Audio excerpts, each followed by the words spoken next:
Warning, this content may be upsetting or disturbing to some audiences.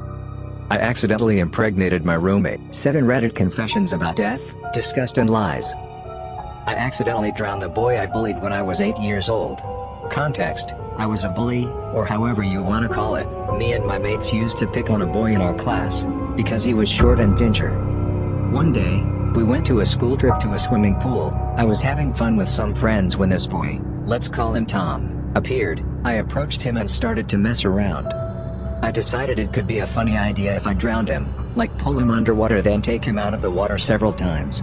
When I stopped with my joke he had really drowned. Teachers tried CPR, didn't work. It's been almost 8 years now and I'm living in a foster home. I deeply regret everything. It feels like I haven't slept in years. Whenever I try to close my eyes I see his face. I killed a kid because I wanted to have fun and be cool.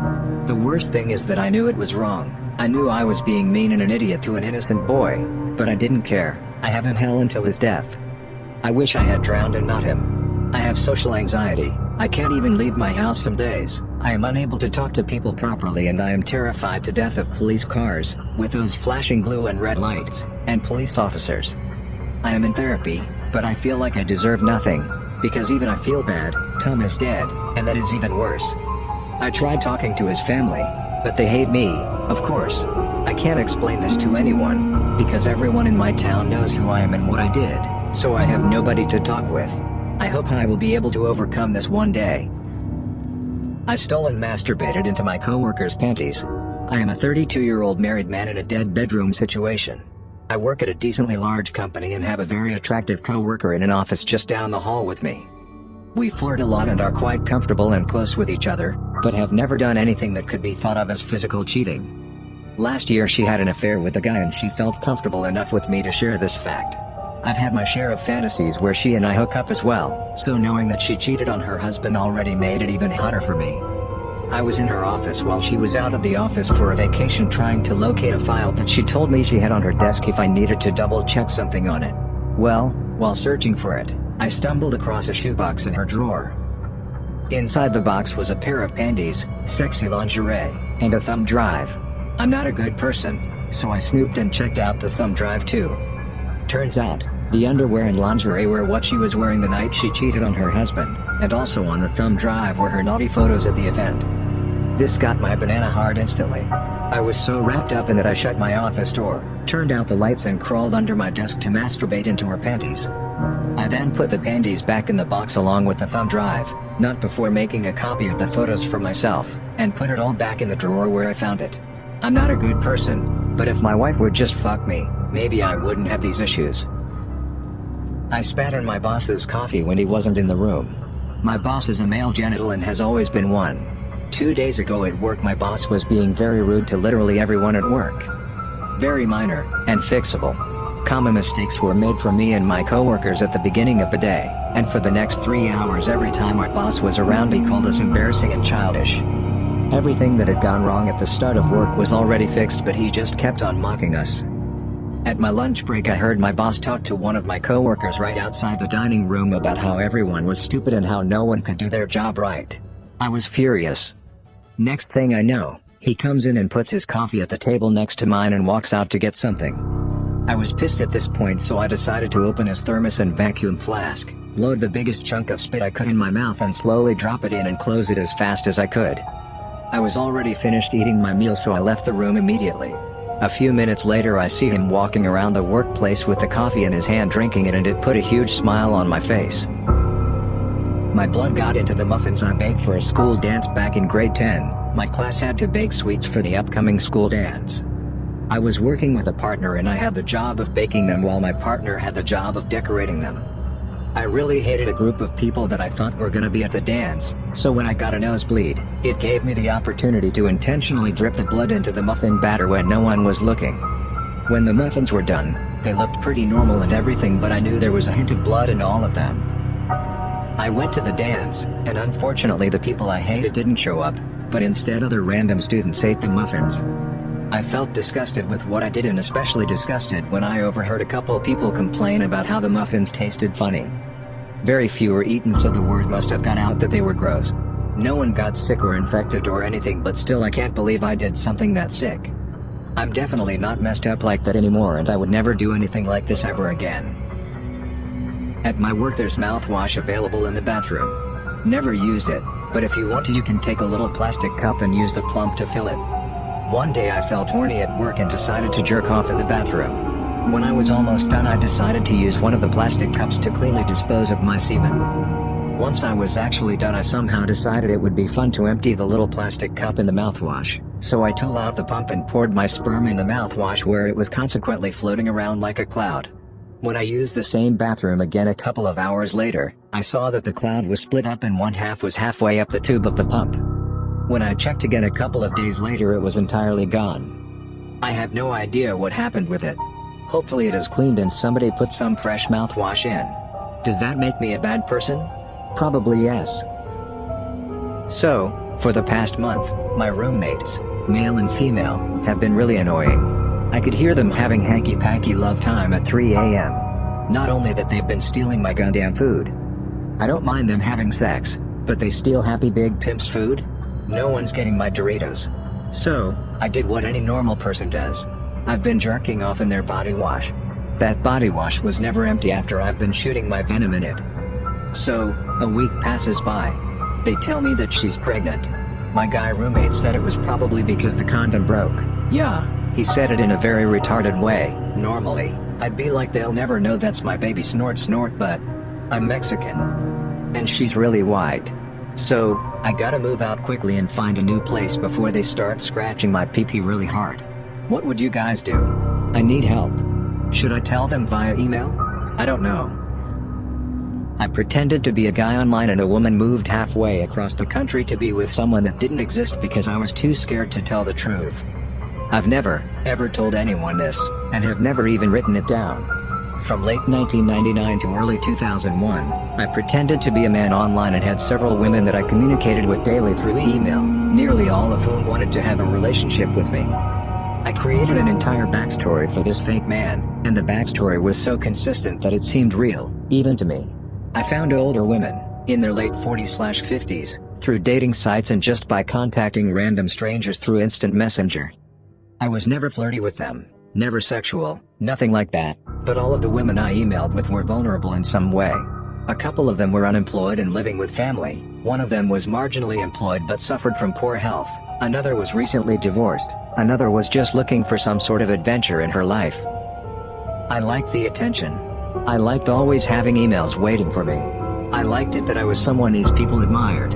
It eased my loneliness. At the time, I was a 14-year-old high school student stuck in a new town in the middle of nowhere with no one to talk to. I didn't like people my own age and had no real interest in the stuff teenagers are normally into. Like I said, it was never romantic. I'm a straight female, and on a few occasions that a woman would make it clear that she wanted a romantic relationship with me, I ended it. I told them at the time that I was only looking for friends, and that I thought women made better pen pals. I gave them some BS about women being easier to talk to, open to new ideas, etc. But really all it was that I was afraid if I had a male pen pal, he'd eventually realize that he wasn't talking to another man. I would take stories from my own life or stories I had heard, spin them a little, and make them part of this man's background. I planned out what college he'd gone to during what years, what towns he had lived in, what jobs he'd had, what countries he had traveled in, what businesses he had owned. I made details about his childhood, even right down to what the wallpaper in his childhood bedroom had looked like. I had an entire timeline of his life so that the story would be consistent from person to person, so that I would never be caught in my own lie. His life was a reflection of what I wanted my life to be at that age, and so I was sort of living through this character. And it worked. People believed me. Like I said, I found some of these women through dating sites, but I had no intention of being romantic with them. Whenever one of them contacted me through the dating site, I always had an excuse as to why I didn't want a romantic online relationship. The profile is sort of old, and I'm seeing someone right now, I really want to get to know you first, etc. A few of them were surprisingly fine with just being friends. It's just that dating sites are a good place to find people who are willing to open themselves up to another person. Remember, this was the early 2000s, before there were a lot of pen pal sites. I happily hid behind this persona online and eventually began instant messaging every day with this one woman named Pat. Pat was going through a rough time in her life. She was deeply in debt, unemployed, living with her sister, whom she despised. There had been a domino effect of bad happenstances that had occurred in her life over the course of a few years that had landed her in that position. Pat was in her early 50s, and I got so that I really enjoyed talking with her. She was smart and funny and open to talking about all the new ideas that were fermenting in my teenage head, which I pretended were coming from a 50-something dude who was undergoing an emotional awakening after a lifetime of emotional suppression. She didn't have anything better to do, and I, being a now 15-year-old teenager on summer break in a town where I had no friends, didn't have anything better to do either. Pat lived in Minnesota, and I told her that I lived in southern Florida near the ocean. She loved hearing about what the ocean looked like that day. I knew how to access webcams of the ocean. She did not, so I would just tell her what the waves looked like. I even sent her some shells from a beach when I vacationed in Florida late that summer, so that the postal code stamp would be near where I had told her that I lived. I made up historical facts to tell her, which were completely false. I went through relationship dramas as this man that she advised me on. I told her of spiritual awakenings that I'd experienced. She told me things she said she'd never told anyone, etc. I found pictures online of a random nobody and sent those to her, claiming it was me. I found other pictures of a random house and sent those to her, claiming it was my home. We were good friends. It's just that I wasn't who she thought I was. Pat very nearly caught me a few times, because sometimes she wouldn't believe what I'd said and she would tell me she didn't know if I was real. I always managed to smooth it over somehow. However, she wanted to talk to me on the phone, and worse, she wanted to meet me. In fact, by the end, she insisted on it. By that time, she had started working again and had some money. She also wanted out of her situation and to start over. I don't know why I did this, but eventually we got to talking about her coming to live with me at an entirely fake address in southern Florida. We planned it all out meticulously and had known each other for a year. I even told her that I had a friend who was a business owner and would give her a job. This was the only time I spoke to Pat on the phone, when I was pretending to be this friend with a business and I interviewed her for a job that didn't exist in a small business that didn't exist.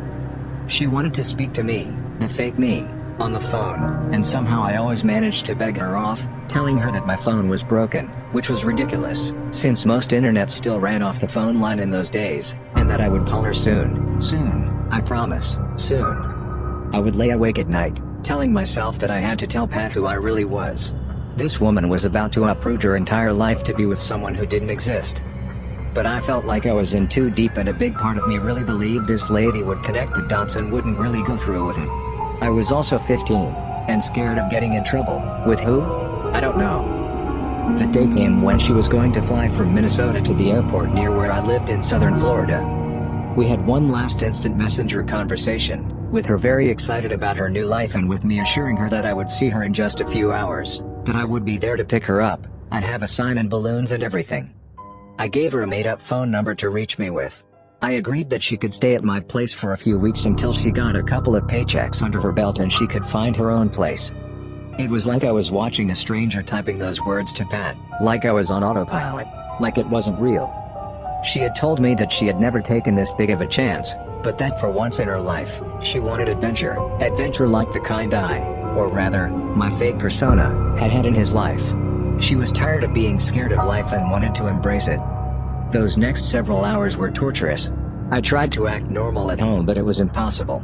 Again, I really believed that she would wise up and call it off at the last minute. Unfortunately, she didn't. A day later, I get an absolutely irate email from Pat, demanding to know where I was. The phone number had connected her to a dry cleaner's. The business didn't exist, according to the yellow pages. 3 more emails came throughout the course of the next 36 hours. She was writing the email from a library and only had enough money to stay at a hotel another few nights, and then she didn't know what she was going to do since she didn't have enough money to get back home. She said she had never taken a leap of faith in her entire life, and that she had trusted me because she just needed one person in the world who she could trust and who believed she was a worthwhile human being after all of the stuff that had happened to her in the past few years. She berated herself for being an idiot, for being misled, for going with her heart instead of her brain. It tore me up. Look, I realized that both she and I made mistakes, but it tore me the hell up to know that there was a lady out there somewhere, someone I considered a friend, despite everything, that was going through such turmoil, and that I had caused it. Her last email was one last attempt to get in touch with me, pleading to please answer her. She must have realized by that time that I wasn't real, but was hoping I could somehow help her out anyway, but there was nothing I could do. I never answered. In fact, I shut down that entire email address and put that entire episode behind me. I don't know what happened to her. There were so many red flags she should have seen, the fact that I wouldn't speak to her on the phone being the biggest.